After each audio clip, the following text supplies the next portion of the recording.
অন্যায়কে যদি প্রশ্রয় দেন, এই অন্যায় সমগ্র জাতিকে একদিন ক্রাশ করবে। আমি এই দাবি করছি সরকারের প্রতি। গত পরশু পাবনায় ঘোষপুরে আমাদের সদস্যদের উপর যারা হামলা করেছে তাদেরকে দ্রুত আইনের আওতায় আনুন, তাদেরকে বিচারের আওতায় আনুন। যারা বাংলাদেশে রাজনীতি করছে, তারা গণতান্ত্রিক অধিকারের নামে নানান ধরনের বেআইনি কর্মকাণ্ড ঘটিয়েছে। তারা কেউ ক্ষমতায় ছিল, অর্থ পাচার, কোটি কোটি টাকা অর্থ পাচার করেছে, অন্যায় করেছে। কিন্তু হিজবুত তাওহীদ কোনো আইন ভঙ্গ করার কোনো রেকর্ড নাই, কেউ বলতে পারবে না। হিজবুত তাওহীদের সদস্যদের উপরে এই ধরনের বেআইনি হামলা, আক্রমণ যদি চলতে থাকে, একটা পর্যায়ে আমাদেরও ধৈর্যের সীমা আছে, সহ্যের সীমা আছে।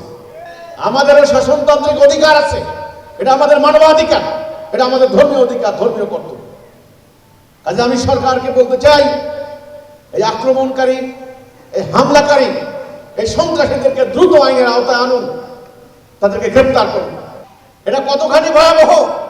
তারা একটা মানুষকে খুন করেছে, সেই হত্যা মামলার আসামিরা বারবার হামলা চালাচ্ছে, অথচ প্রশাসন নীরব। আইনের শাসন বলতে দেশে কিছুই নাই। এখন যদি আপনারা মনে করেন এটা হিজবুত তাওহীদ, তবে আমি বলবো, অন্যায়কে যদি প্রশ্রয় দেন, এই অন্যায় সমগ্র জাতিকে একদিন ক্রাশ করবে। এমনিতেই সারা বাংলাদেশে এখন আনাসে কানাসে যেভাবে নিষ্ঠুর ভাবে, নির্মম ভাবে মানুষ হত্যা করা হচ্ছে, এটার নাম দেওয়া হচ্ছে মব জাস্টিস, গণপিটুনি, মব কিলিং। এই কালচার এদেশে ছিল না। কারা আমদানি করেছে?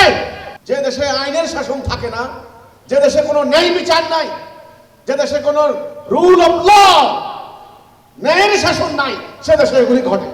আমি এই দাবি করছি সরকারের প্রতি।